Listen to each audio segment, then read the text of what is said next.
Hello friends, আজকে একটা অন্যরকম ভিডিও নিয়ে তোমাদের সামনে চলে এসেছি। আমার মেয়ের একটা স্কুল প্রজেক্ট ছিল, সেই স্কুল প্রজেক্টটা করছে, সেগুলোই তোমার সঙ্গে শেয়ার করলাম।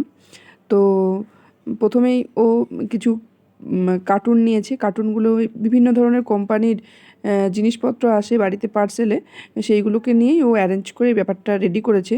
তো প্রথমেই কার্টুনগুলোকে কেটে শেপ করে নিয়ে তার ওপরে কালারিং পেপার লাগিয়েছে। দিয়ে দেখো কত সুন্দর একটা বাড়ি বানিয়েছে। বাড়িটা মোটামুটি ও দেখানোর চেষ্টা করেছে। আর তার উপরে শোলা যেটা হয়, শোলা উপরে দিয়ে দিয়েছে। আর চারিধারটা বাড়ির চারিপাশটা রেলিং দিয়েছে। তো আর ওপরে বৃষ্টি হবে বা মেঘ এরকম ধরনের দেখানোর চেষ্টা করেছে। সেই জলটা ট্যাঙ্কে জমা হচ্ছে, কালেকশন ট্যাঙ্ক বলছে সেটাকে। তারপর সেই জমা জলটা আরেকটা পাত্রে ফিল্টারেশন হবে, তারপরে সেই জলটা আবার ইউজ করা যাবে, সেটাইও দেখাতে চেয়েছে, যে ওয়াটার হারভেস্টিং। তো ওর মতো করে চেষ্টা করেছে, তোমাদের সামনে আমি তুলে ধরলাম। তো কেমন হয়েছে বন্ধুরা জানিও। থ্যাংক ইউ, সকলে ভালো থেকো।